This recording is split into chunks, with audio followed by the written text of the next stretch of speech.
Hello friends, welcome back. आज हम करने वाले हैं सिमेट्री। ये पेपर 1 के लिए वेरी इंपॉर्टेंट है क्योंकि इसमें से एक या फिर दो क्वेश्चंस डेफिनेटली आते हैं। तो जब हम अगर आप मान लीजिए A4 साइज आपके घर में पेपर होगा, आप उसको बीच से फोल्ड करोगे तो जो लेफ्ट साइड हिस्सा है, राइट साइड हिस्सा है, वो दोनों क्या होंगे, आपस में बराबर होंगे।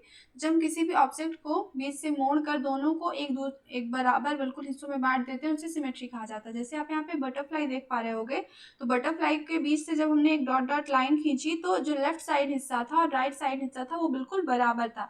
तो इनमें क्या है, इसमें सिमेट्री है बटरफ्लाई में। जैसे ह्यूमन फेस को आप देखोगे तो लेफ्ट साइड हिस्सा और राइट साइड हिस्सा जो है वो क्या है, लगभग आइडेंटिकल है।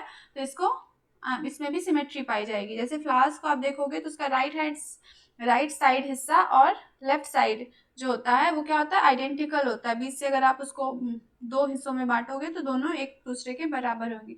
सेम थिंग विथ लीफ में भी अगर आप डॉट डॉट बीच से लाइन डालोगे तो उसका जो बायां हिस्सा होगा, दायां हिस्सा क्या होंगे, आपस में बराबर होंगे। तो जैसे यहाँ पे कुछ एग्जांपल्स दिए हुए हैं, बटरफ्लाई हो गई, फ्लावर्स हो गई, लीफ, ह्यूमन फेस, विंडो हो गई, डोर हो गया, ओपन बुक हो गई। तो ये सब क्या है, सिमेट्री के उदाहरण है जिनमें सिमेट्री पाई जाती है। अब हम बात करते हैं लाइंस ऑफ सिमेट्री की। तो बेसिकली कितने प्रकार की सिमेट्री लाइंस हो सकती हैं।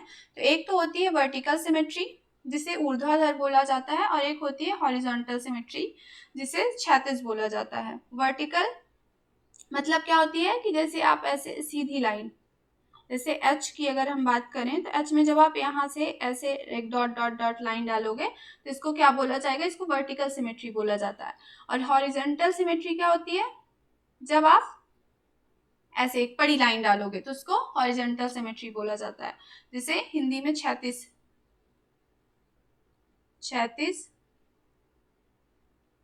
सिमेट्री, सममिति, या फिर इसको क्या बोला जाता है, ऊर्ध्वाधर।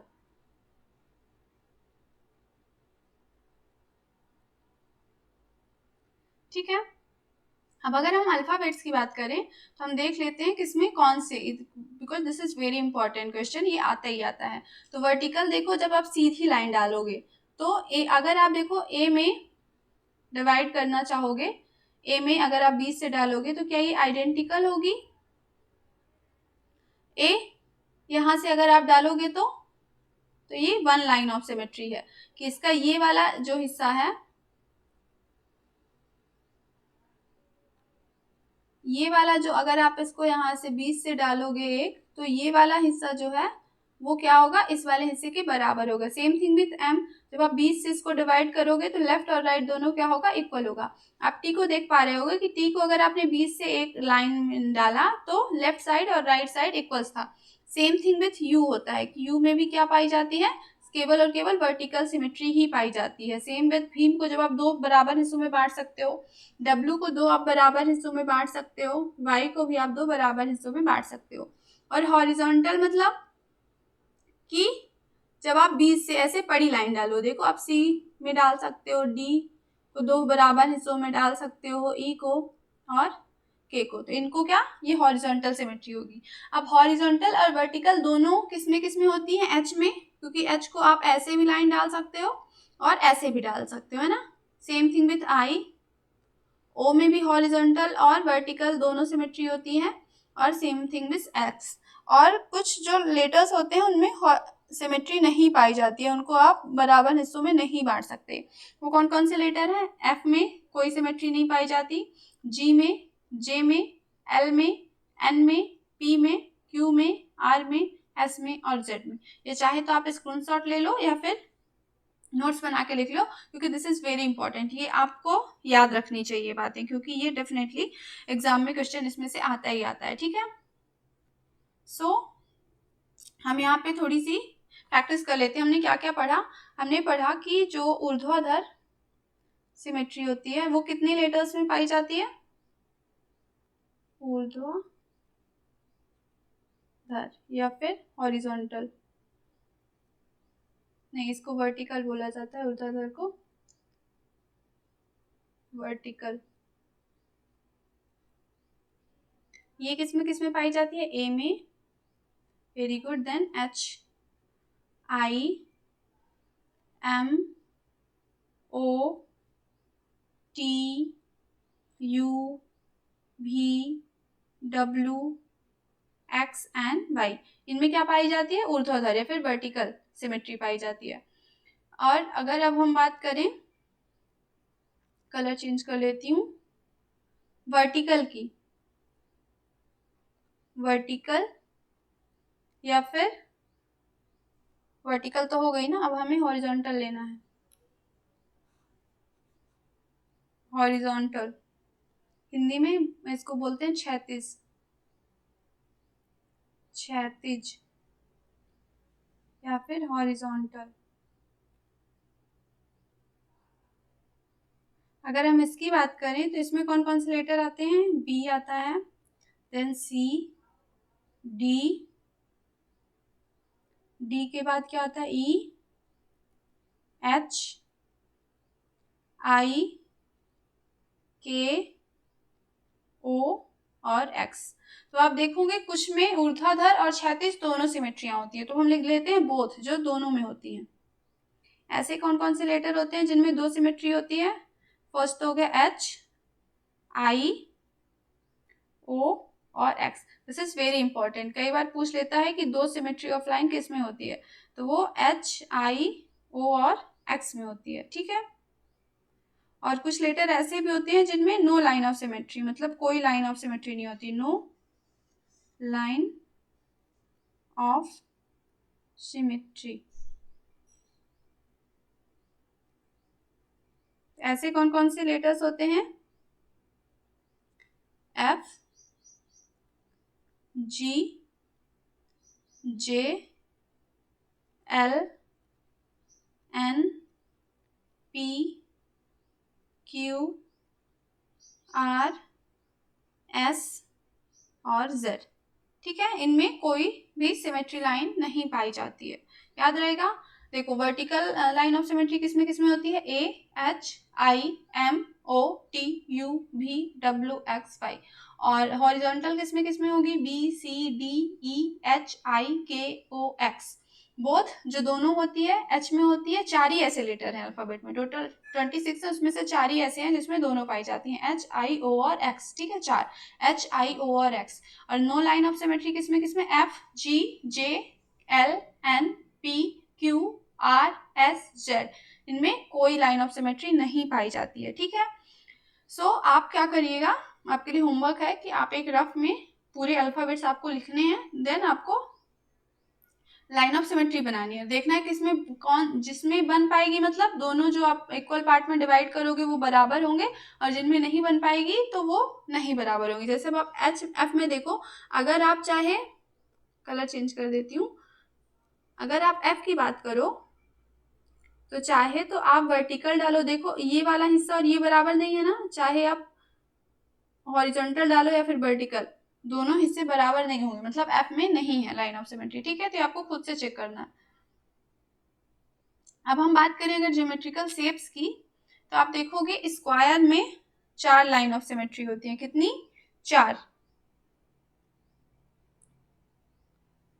स्क्वायर में कितनी लाइन ऑफ सिमेट्री होती है? 4। जैसे अगर मैं यहाँ पे स्क्वायर आपको छोटा सा बना के एग्जाम्पल के लिए दिखाऊं, देखो ये मैंने स्क्वायर बनाया, तो जब मैं इसको यहाँ से मैंने एक डाला लाइन, तो देखो ये वाली और ये वाली क्या है? इक्वल है, तो ये एक लाइन ऑफ सिमेट्री हो गई। अब दूसरा मैं डाल रही हूँ, एक मैंने वर्टिकल डाल दी, तो ये वाला और ये वाला हिस्सा, ये थोड़ी सी इसको क्या हो गई है, इधर हो गई है, तो इसको मैं, देखो अगर आप यहाँ से थोड़ा सा डालो यहाँ से, तो ये दोनों क्या होंगे? आइडेंटिकल होंगे, ठीक है। एक ये तो 2 बन चुके हैं। अब 2 और लाइन ऑफ सिमेट्री होती है जिनको आप कहाँ से डालते हो? डायगोनल जो इसके होते हैं, डायगोनल विकर्ण जिन्हें बोला जाता है। तो टोटल 4 लाइन ऑफ सिमेट्री होती है। और रेक्टेंगल में 4 नहीं होती, विकर्ण इसकी लाइन ऑफ सिमेट्री नहीं होती है, सिर्फ भुजाओं में ही आप लाइन ऑफ सिमेट्री बना सकते हो। तो एक वर्टिकल और एक हॉरिजॉन्टल, 2 लाइन ऑफ सिमेट्री होती है किसमें? आयत में। फिर अगर हम रोम्बस की बात करें तो उसमें कितनी होती है? 2 लाइन ऑफ सिमेट्री, ठीक है, इसके जो विकर्ण होते हैं। और काइट में 1 लाइन ऑफ सिमेट्री होती है। आइसोसेलेस ट्रेपेजियम की अगर हम बात करें तो उसमें एक होती है। लेकिन ट्रेपेजियम में कोई लाइन ऑफ सिमेट्री नहीं होती। अब देखिए इसमें ट्रेपेजियम में कोई लाइन ऑफ सिमेट्री नहीं है, लेकिन जब ये वाली भुजा और ये वाली भुजा बराबर हो गई तो क्या बन गया, आइसोसेलेस ट्रेपेजियम बन गया। जब ये और ये दोनों बराबर हो गई तब उसमें एक लाइन ऑफ सिमेट्री होती है। पैरेललोग्राम में कोई लाइन ऑफ सिमेट्री नहीं होती है और इक्विलेटरल ट्राइंगल में 3 लाइन ऑफ सिमेट्री होती है। सेम जैसे हमने बनाया था स्क्वायर के लिए, वैसे ही आप चाहो तो इक्विलेटरल ट्राइंगल को भी देख सकते हो कि एक लाइन ऑफ सिमेट्री आप यहां से डालोगे, देखोगे ये है एक, आप यहां से डालोगे 2 और एक यहां से आप डालोगे 3, तो ये वाला और ये वाला क्या होता है, इक्वल होता है। तो इसमें 3 लाइन ऑफ सेलेट होती हैं सिमेट्री। और आइसोसेलेस में केवल और केवल एक लाइन ऑफ सिमेट्री होती है। और आपको ध्यान देना है, अगर सर्कल में, ये क्वेश्चनर का फेवरेट क्वेश्चन है कि सर्कल पे सवाल आ जाता है, तो सर्कल में इनफिनाइट, क्योंकि हर एक जो इसका व्यास होगा, मतलब जो सेंटर से होके जाएगा, वो क्या होगी, वो अपने आप में लाइन ऑफ सिमेट्री। आप चाहे जितने चाहो बना दो, ठीक है। इसका जो डायमीटर होगा वो क्या होता है, वो लाइन ऑफ सिमेट्री होती है। तो इसको इनफिनाइट इसमें होती है। कितनी होती है, इनफिनाइट होती है। अब स्क्वायर को हिंदी में क्या बोला जाता है, वर्ग। वर्ग में कितनी होती है, हमने देखा 4। रेक्टेंगल को क्या बोलते हैं हिंदी में, आयत। आयत में कितनी होती है, 2। इक्विलेटरल ट्राइंगल को हिंदी में क्या बोलते हैं, समबाहु त्रिभुज। कितनी होती है, 3। आइसोसेलेस को क्या बोलते हैं, द्विबाहु त्रिभुज। द्विसमद्विबाहु त्रिभुज बोला जाता है ना शायद आइसोसेलेस को। बताइए क्या बोला जाता है आइसोसेलेस को, समद्विबाहु। आइसोसेलेस को बोला जाता है समद्विबाहु। तो इसमें कितनी होती है, एक लाइन ऑफ सिमेट्री होती है, ठीक है। सेलेंस में जो मतलब जिसको हिंदी में विषम बाहु त्रिभुज बोला जाता है, 0 लाइन ऑफ सिमेट्री होती है। रेगुलर पेंटागन में 5 लाइन ऑफ सिमेट्री होती है। रेगुलर हेक्सागन में 6 लाइन ऑफ सिमेट्री होती है। और रोम्बस में 2 लाइन ऑफ सिमेट्री होती है। काइट में 1, पैरेललोग्राम में 0। तो आपको ये बात ध्यान देनी है कि जो रेगुलर पॉलीगन है, मतलब जो समद्विबाहु हैं, तो उनमें जो लाइन ऑफ सिमेट्री होगी वो कितनी होगी, जितनी उनमें भुजाएं हैं। तो यहाँ पे आप देखोगे इक्विलेटरल में 3 भुजाएं हैं तो 3 है, और उसमें वर्ग में 4 भुजाएं हैं तो 4 है। पेंटागन में 5 होंगी, हेक्सागन में 6 भुजाएं होती हैं तो 6 होंगी। तो जितने भी पॉलीगन है, मतलब समबाहु हैं, समबाहु भुज हैं, तो समबाहु भुज मतलब इक्वल लेंथ वाले, तो उन सब में कितना है, जितनी लाइन उनकी साइड्स होंगी उतनी ही उनमें लाइन ऑफ सिमेट्री होगी, ठीक है। इसको आप एक नोटबुक, अपना नोट बनाना, कॉपी में नोट करना, और इसको याद होना चाहिए सबको, ठीक है, क्योंकि इसमें से 1 नंबर का क्वेश्चन डेफिनेटली आता है। अब हम बढ़ते हैं रोटेशनल सिमेट्री पे। तो रोटेशनल सिमेट्री की अगर हम बात करते हैं, हिंदी में इसको घूर्णन सममिति बोला जाता है। इसका मतलब क्या होता है कि जब आप किसी भी ऑब्जेक्ट को, कोई भी ऑब्जेक्ट है तो उसको आप जब घुमाते हो तो 360 डिग्री से लेस पे उसका क्या होता है, उसका जो एंगल है वो सेम होता है। अगर घुमाते हो तो जितना घुमाते हो आप, तो वो सेम ऑब्जेक्ट होता है। जैसे अगर मैं बात करूं एच की, देखो एच है ये, यहाँ पे मैं पूरा हटा देती हूँ फिर आपको समझाती हूँ। सपोज मैं बात कर रही हूँ किसकी, एच की। जब मैं एच की बात कर रही हूँ, मैंने यहाँ पे बनाया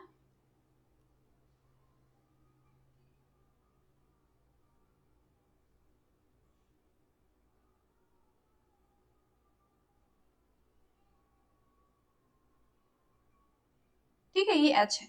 अब जब मैंने इसको 90 डिग्री में रोटेट किया, 90 डिग्री में घुमाया, तो ये ऐसे हो जाएगा, यहां से ऐसे हो जाएगा। कैसे हो जाएगा, देखो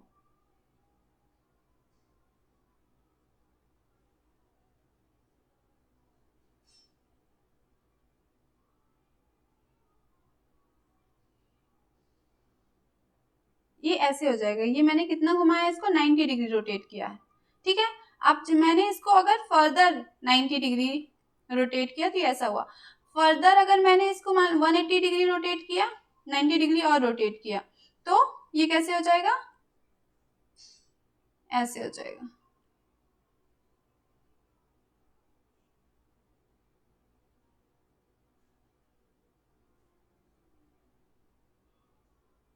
फर्दर 90 डिग्री, ये उल्टा हो गया, टोटल उल्टा हो गया, ठीक है। फर्दर मैंने इसको रोटेट किया मान लो तो ये कैसा हो जाएगा, अब 270 डिग्री में ऐसा हो जाएगा।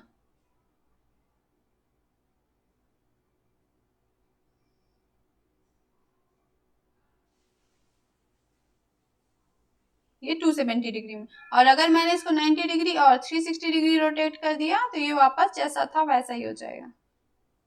ठीक है, इसे क्या बोला जाता है, रोटेशनल सिमेट्री। मतलब कि रोटेट करने पे उसका आकार जो है वो बदलता नहीं है, शेप सेम रहता है। तो जैसे यहाँ पे देखो स्क्वायर में, तो स्क्वायर को आप बदलोगे तो 90 डिग्री में भी ये सेम दिखता है आपका, 180 डिग्री में भी सेम दिखता है, 270 डिग्री में भी सेम दिखता है, और 360 डिग्री में भी ये सेम ही दिखेगा।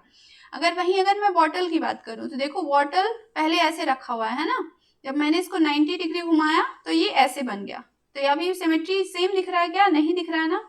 फिर 180 जब मैंने इसको किया तो ये उल्टा हो गया, अभी भी सेम नहीं है। 270 डिग्री किया तो ये 90 डिग्री ऐसे हो गया है ना, जैसे ये दिख रहा है।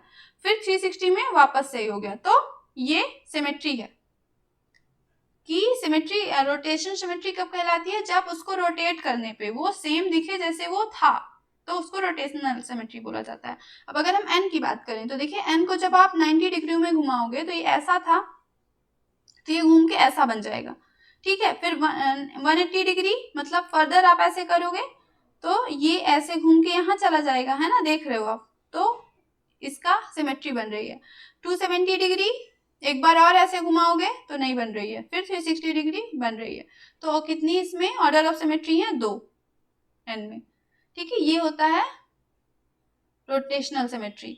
तो सर्कल में देखो इनफिनाइट होती है सेम, क्योंकि इसको आप कैसे भी घुमाओगे, कितना भी घुमाओगे, उसमें तो लाइन ऑफ सिमेट्री होनी ही है।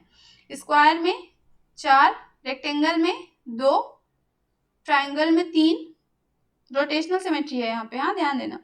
आइसोसेलेस में 1, सेलेंस में, स्केलेंस में 1, रोम्बस में 2, पैरेललोग्राम में 2,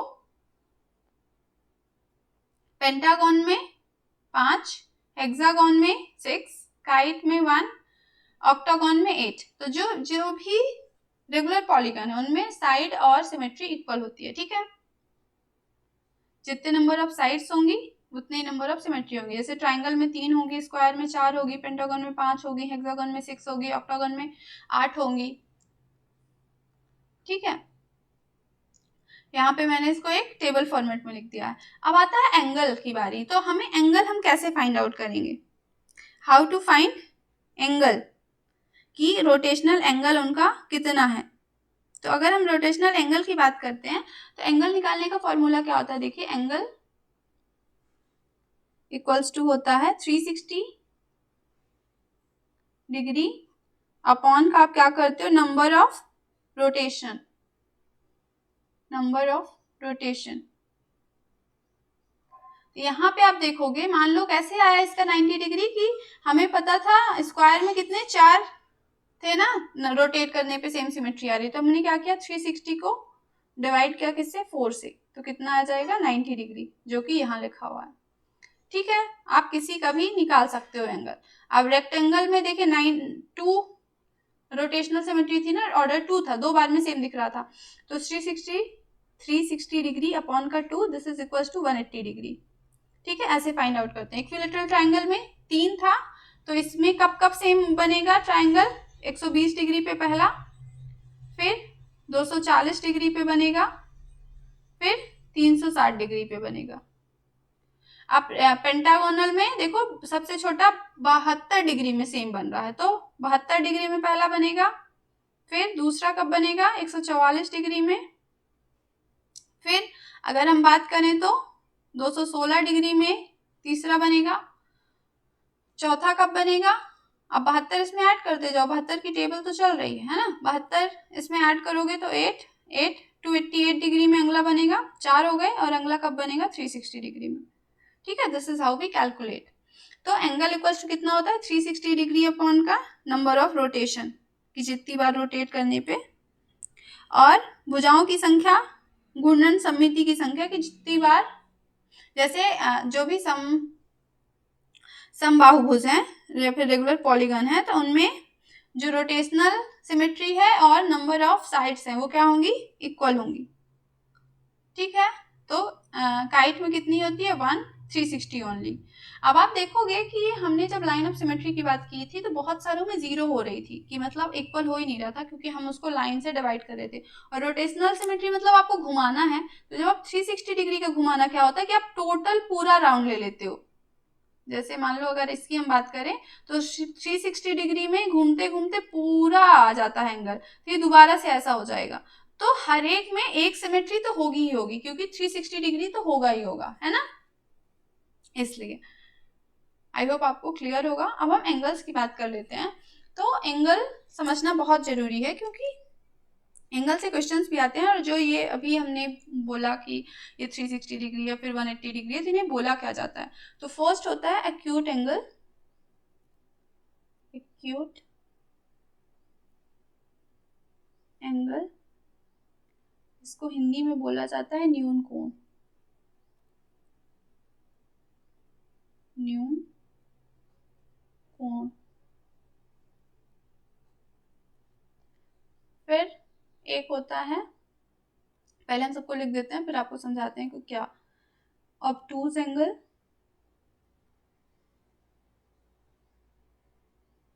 ऑब्टूज की स्पेलिंग थोड़ी सी गलत हो गई, यहाँ पे ऐसा होगा ऑब्टूज एंगल, इसको हिंदी में क्या बोला जाता है, अधिक कोण,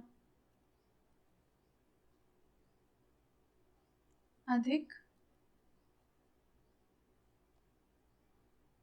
कोण।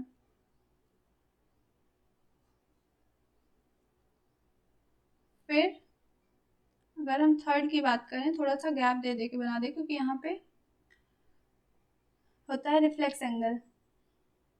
नहीं, पहले राइट एंगल पढ़ लेते हैं ना, right angle,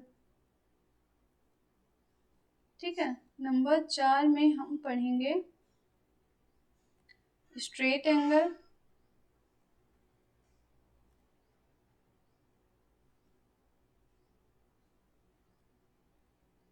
then number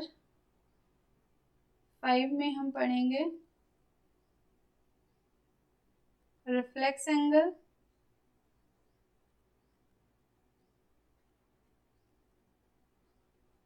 don't worry मैं इन सबको बताऊंगी ये क्या है। 6 में हम पढ़ेंगे कंप्लीट एंगल।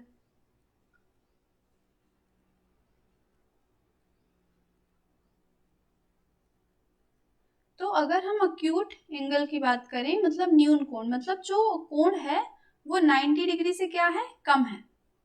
तो कोण कितना है, ये जीरो नहीं है, ये कोण का साइन है, छोटा हो गया थोड़ा सा। तो 0 डिग्री से तो बड़ा है कोण, लेकिन क्या है, 90 डिग्री से लेस है। इसको बोलते हैं एक्यूट एंगल या फिर न्यून एंगल। अब अगर अधिक कोण की हम बात करें तो अधिक कोण मतलब वो जो एंगल है वो 90 डिग्री से क्या है, बड़ा है।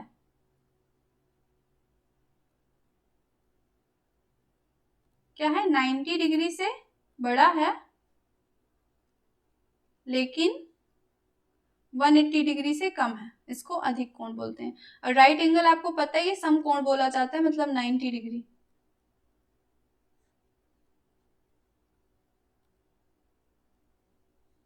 जो कोण है वो क्या है, 90 डिग्री है। यहाँ पे साइन क्या रहता है, ऐसे, ठीक है। ये क्या है, ये 90 डिग्री है। तो जो एंगल है वो कितना है, बराबर क्या है, 90 डिग्री, ठीक है। अब अगर हम बात करें स्ट्रेट एंगल की, तो स्ट्रेट एंगल को बोला जाता है सीधा कोण बोलेंगे। क्या बोलेंगे इसका हिंदी में, मुझे ध्यान नहीं आ रहा है, आप बताइएगा इसको क्या बोला जाता है स्ट्रेट एंगल को हिंदी में। ये क्या होता है, ये होता है 180 डिग्री। जैसे ये कितना, ये 180 डिग्री है। यहाँ पे कोण बराबर कितना है, एंगल जो है 180 डिग्री है, इसलिए इसको स्ट्रेट बोलते हैं, सीधी लाइन पे होता है। फिर आता है रिफ्लेक्स एंगल, जिसको बृहद कोण बोला जाता है। हिंदी में क्या बोला जाता है, बृहद कोण, बृहद कोण। ये जो कोण होता है ये क्या होता है, ये 180 डिग्री से बड़ा होता है। कोण क्या है, 180 डिग्री से तो बड़ा है। आप ऐसे बना सकते हो, ऐसे, 180 डिग्री से क्या है, ये बड़ा है कोण हमारा 180 डिग्री से, एक सेकेंड उल्टा कर दिया मैंने, 180 डिग्री से बड़ा है लेकिन 360 डिग्री से कम है, ठीक है। और कंप्लीट एंगल मतलब पूर्ण कोण, पूर्ण कोण मतलब 360 डिग्री, वो पूरा टर्न जब ले लेता है उसको बोलेंगे मतलब 360 डिग्री, ठीक है। तो हमने क्या क्या पढ़ा, अक्यूट एंगल जो कि 90 डिग्री से कम है लेकिन 0 डिग्री से बड़ा है, फिर है obtuse एंगल या फिर अधिक कोण मतलब 90 डिग्री से बड़ा है लेकिन 180 डिग्री से कम है, फिर है राइट एंगल जो होता है समकोण जो 90 डिग्री होता है, फिर है स्ट्रेट एंगल मतलब 180 डिग्री, क्यों स्ट्रेट एंगल, क्योंकि सीधी लाइन बन जाती है ना जब आप 180 डिग्री घूम जाते हो। तो रिफ्लेक्स एंगल मतलब 180 डिग्री से बड़ा है या लेकिन 360 डिग्री से कम है, और complete angle total complete 360 degree को कंप्लीट एंगल बोला जाता है, ठीक है। ये था एंगल। आई होप आपको आज की क्लास पसंद आई होगी। अब हम इसमें से जो PYQs आए हैं, कॉन्सेप्ट आपको समझ में आ गया होगा। जो PYQs आए थे अभी 2026 में या फिर 2024 में, वो कुछ क्वेश्चंस मैंने ली हुई है, तो हम देख लेते हैं कि उनका आंसर क्या होगा, क्योंकि इसमें बेसिकली सॉल्व करने वाले क्वेश्चन नहीं आते। अब सिमेट्री में आपको सॉल्व नहीं करना है, आपको क्या करना है, आपको कॉन्सेप्ट पता होगा, या तो पता है या तो नहीं पता है, पता होगा तो आप टिक कर दोगे, नहीं पता है तो नहीं कर पाओगे। तो which of the following letter has two line of symmetry, तो यहाँ पे हम सभी को अगर देखें, देखिए ई, यू है, एच है और बी है। तो पूछा है लाइन ऑफ सिमेट्री, तो यहाँ पे देखिए, आप देखो इसमें वर्टिकल नहीं होती है ना, सिर्फ ई में क्या होती है, हॉरिजॉन्टल होती है सिर्फ एक, यू में सिर्फ वर्टिकल होती है, एच में अगर आप देखोगे इसमें टू लाइन ऑफ सिमेट्री, आप दो हिस्सों में इसको बांट सकते हो, या तो हॉरिजॉन्टल डालोगे तो ये वाला हिस्सा ये वाला बराबर होगा, या फिर वर्टिकल डालोगे, और बी में केवल और केवल हॉरिजॉन्टल है ना, ये वाला ऊपर नीचे वाला बराबर होगा। तो देखो इसमें एक, इसमें एक, इसमें एक और एच में दो, क्या पूछा था, टू लाइन ऑफ सिमेट्री, तो option number 3 is the correct answer कि एच में दो लाइन ऑफ सिमेट्री होती है। नेक्स्ट है which of the following letter has a rotational symmetry but no line of symmetry, rotational symmetry है लेकिन line of symmetry नहीं है। एम में आप देखोगे, हमने देखा था कि लाइन ऑफ सिमेट्री है, एक वर्टिकल जब आप यहाँ से डालोगे तो ये तो आंसर नहीं हो सकता। ओ में भी लाइन ऑफ सिमेट्री है, एक्स की आप बात करोगे तो इसमें भी लाइन ऑफ सिमेट्री है, जब आप इसको यहाँ से डालोगे या फिर यहाँ से, तो दो लाइन ऑफ सिमेट्री एक्स में होती है, तो ये भी आंसर नहीं होगा। हमारा आंसर होगा जेड, कि जेड में कोई लाइन ऑफ सिमेट्री नहीं है। देखो अगर आप इसको यहाँ से डालोगे तब भी वो आइडेंटिकल नहीं होगा, और यहाँ से डालोगे तो भी नहीं होगा। तो जेड में क्या होता है, नो लाइन ऑफ सिमेट्री होती है, ठीक है। लेकिन रोटेशनल सिमेट्री होती है कि जैसे पहले तो ये इतना दिख रहा है ना, लेकिन जब आप इसको क्या करोगे, 90 डिग्री में करोगे तो फिर ये कैसे दिखने लगेगा, ऐसे दिखने लगेगा। फिर जब एक बार और करोगे तो ऐसे दिखने लगेगा। अब देखो दिख रहा है ना सेम सेम, तो इसमें रोटेशनल सिमेट्री होती है, राइट। तो option number 3 is the correct answer. फिर नेक्स्ट क्वेश्चन है which of the following statement is not true, इनमें से कौन सी स्टेटमेंट है जो कि क्या है, ट्रू नहीं है। तो sum of the acute angle can be equal to straight angle. Acute angle क्या होता है, हमने पढ़ा है कि ऐसा एंगल जो कि ग्रेटर देन हो 0 डिग्री से और लेस देन हो 90 डिग्री से, तो इनको बोला जाता है एक्यूट एंगल। तो देखो क्या बोला है कि दो एक्यूट एंगल का सम क्या स्ट्रेट एंगल हो सकता है। मान लो मैंने लिया 30 डिग्री प्लस मैंने लिया 40 डिग्री, ये कितना हुआ 70 डिग्री।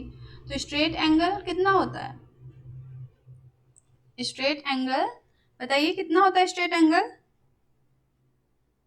90 डिग्री का होता है कि 180 डिग्री का होता है, कम ऑन, कितने डिग्री का होगा स्ट्रेट एंगल। अगर वो समकोण होता तो 90 डिग्री का होता, स्ट्रेट एंगल की बात हो रही है। तो स्ट्रेट एंगल मतलब 180 डिग्री, सीधी लाइन बोला था ना, स्ट्रेट एंगल मतलब सीधी लाइन 180 डिग्री। तो उससे तो बोल रहा है ये कि कैन इक्वल नहीं हो सकता, ये गलत है। फिर नेक्स्ट है sum of two acute angle can be equal to obtuse angle. अभी जो मैंने ऑब्टूज एंगल का मतलब कि 90 डिग्री से बड़ा हो लेकिन 180 डिग्री से कम हो, है ना। ऑब्टूज एंगल का मतलब क्या है, the angle must be greater than 90 degree and less than 180 degree. तो लेकिन हमने अभी खुद ही देखा यहाँ पे ये दोनों एक्यूट एंगल थे, हमने ऐड किया तो 90 डिग्री ही आ रहा है, तो ये भी गलत हो गया। नेक्स्ट है sum of an acute angle and an obtuse angle can be equal to straight angle. मतलब कि एक्यूट एंगल का सम, एक्यूट एंगल मान लो 40 डिग्री ले लो, फिर अच्छा मैंने यहाँ पे थोड़ा सा किया, यहाँ पे कैन लिखा हुआ है, कैन कैन कैन, हो सकता है, हो सकता है, हाँ तो हो सकता है ना कि मैंने एक्यूट एंगल और स्ट्रेट एंगल, दोबारा से हमें ये नॉट वाला था ना, ऐसे ही मिस्टेक होती है। चलो हम इसको दोबारा से करते हैं, ठीक है। और क्वेश्चन को ध्यान से पढ़ना, उसमें कैन लिखा हुआ है, मतलब हो सकता है, डेफिनेटली नहीं बोला कि ऐसा होता ही होता है, डेफिनेटली नहीं बोला, कैन बोला है तो सही हो जाएगा कि, और हमें नॉट ट्रू बताना है, जो गलत हो उसको टिक करना है, ठीक है। Sum of the two acute angle can be equal to straight angle. अब मतलब दो देखो 180 डिग्री है, स्ट्रेट एंगल मतलब 180 डिग्री, तो अगर हम दो एक्यूट एंगल ले लें, acute angle that means 90 degree से लेस, तो ये वाला कभी भी नहीं होगा, कभी भी नहीं होगा, ये गलत है, यही आपका आंसर हो जाएगा। क्यों? क्योंकि वो 90 डिग्री से कम है। मान लो मैंने 89 डिग्री लिया, प्लस का 89 डिग्री लिया, तो ये 18 और 2 16, एक 17, 178 डिग्री हो रहा है ना, हमें स्ट्रेट एंगल के लिए 180 डिग्री चाहिए था, तो this will never be true, तो कैन बी इक्वल नहीं, कभी नहीं हो सकता, और यही आपका आंसर है। बाकी के दो हो सकते हैं, क्यों? Acute angle can be equal to obtuse angle, ये हो सकता है, ऑब्टूज एंगल मतलब ग्रेटर देन 90 डिग्री ना, तो दो एक्यूट एंगल आप एक ले लो, 70 ले लो, ये भी एक्यूट एंगल है, और एक आप ले लो 80, ये भी एक्यूट एंगल है क्योंकि 90 डिग्री से कम है, तो ये हो गया ना 150 डिग्री, तो ये हो गया ऑब्टूज एंगल, मतलब greater than 90 degree, less than 180 degree, तो ये भी सही हो गया। Sum of the acute angle and obtuse angle can be equal to straight angle, ये भी हो सकता है। Sum of two acute angle can be equal to right angle, ये भी हो सकता है। जैसे हमने राइट एंगल मतलब क्या है 90 डिग्री, तो एक्यूट एंगल मतलब आप 45 डिग्री ले लो ना, तो हो जाएगा 90 डिग्री, ये भी सही। तो हमें गलत वाला चाहिए था, तो option number 1 is correct. Question को बहुत ध्यान से पढ़ना होता है, ठीक है। Which of the following has only 2 line of symmetry. अब इनमें से किसमें केवल और केवल 2 लाइन ऑफ सिमेट्री है, आपको बताना है। इक्विलेटरल ट्राइंगल या फिर रेक्टेंगल, रोम्बस, आइसोसेलेस। तो अगर हम इक्विलेटरल ट्राइंगल की बात करें तो इसको हमने देखा था कि इसमें 3 लाइन ऑफ सिमेट्री बन रही थी। कितनी बन रही थी? 3 लाइन ऑफ सिमेट्री। रेक्टेंगल में 2 लाइन ऑफ सिमेट्री बन रही थी, राइट। रोम्बस में कितनी लाइन ऑफ सिमेट्री बन रही थी? 2, सेम इसमें भी बन रही थी, 2 विकर्ण उसके। और आइसोसेलेस ट्राइंगल में 1 लाइन ऑफ सिमेट्री बन रही थी, तो इसमें ओनली 2 लाइन ऑफ सिमेट्री। तो रेक्टेंगल में और रोम्बस में बी और सी हमारा करेक्ट आंसर है, तो option number 2 is the correct answer. Which of the following letter has 1 line of symmetry. अब इनमें से किस लेटर में केवल और केवल 1 लाइन ऑफ सिमेट्री होती है, तो उसका करेक्ट आंसर आपको बताना है। तो 1 लाइन ऑफ सिमेट्री किसमें होती है? आप एक्स में देखोगे, यहाँ पे आप करके चेक कर लो, अगर आपको याद नहीं है तो देखो। हम यहाँ पे एक्स बनाते हैं, एस बनाते हैं, भी एन ओ। अब इसमें मैं लाइन ऑफ सिमेट्री बनाती हूँ, कैसे आएगा देखो। आप एक्स को देखोगे, आप यहाँ से डालोगे एक हॉरिजॉन्टल, एक वर्टिकल डालोगे, तो ये 2 लाइन ऑफ सिमेट्री इसमें बनेगी एक्स में, ठीक है। अगर हम ओ की बात करें तो आप सेम इसको यहाँ से डालोगे, इसमें डालोगे, तो इसमें भी वर्टिकल और हॉरिजॉन्टल 2 लाइन ऑफ सिमेट्री बन जाएंगे, कहीं से भी आप डालोगे। फिर अगर हम एस की बात करें तो एस में नो लाइन ऑफ सिमेट्री है, कोई लाइन ऑफ सिमेट्री नहीं बनती है एस में। और अगर हम वी की बात करें तो इसमें केवल और केवल वर्टिकल लाइन ऑफ सिमेट्री यहाँ से जो जाएगी तो 1 होगी, तो आपका आंसर क्या हो जाएगा? Option number 3। नेक्स्ट क्वेश्चन है, which of the following statement is not correct. अब यहाँ पे फिर से नॉट वाला आ गया। नॉट वाले को तो भैया हाथ खड़ा करके एकदम ध्यान से देखना है कि कहीं गलत ना हो जाए। क्या बोल रहा है? Reflex angle. रिफ्लेक्स एंगल हमने क्या पढ़ा था? ऐसा एंगल जो कि 180 डिग्री से बड़ा है, लेकिन 360 डिग्री से कम है। यही पढ़ा था ना रिफ्लेक्स एंगल का। तो क्या लिखा हुआ है, angle is greater than 180 degree. अब यहाँ पे देखो डिग्री यहाँ लगी हुई है, यहाँ पे लगनी चाहिए ना भाई, 360 डिग्री यहाँ पे। लेस देन, ये सही है, हमें नॉट करेक्ट वाला बताना है, ठीक है, तो ये आंसर नहीं होगा। Two acute angle can be put together to make a reflex angle. अब रिफ्लेक्स एंगल 180 डिग्री से बड़ा होना चाहिए, एक्यूट एंगल मतलब 90 डिग्री से होना चाहिए, तो ये कभी भी नहीं पॉसिबल है, क्योंकि एक्यूट एंगल मतलब क्या है कि वो 90 डिग्री से कम हो। तो 90 डिग्री से मान लो कम, मान ले लेती हूँ 79 डिग्री। अब एक और 79 ले लो, इससे बड़ा तो नहीं ले सकते ना, तो कैसे 180 डिग्री से बड़ा होगा, तो ये कभी सही नहीं होगा। तो ऑप्शन नंबर 2 ही है, करेक्ट करके आगे बढ़ जाओ, ठीक है। आई होप आपको आज की क्लास पसंद आई हो। थैंक यू फॉर वॉचिंग, मिलते हैं नेक्स्ट क्लास में।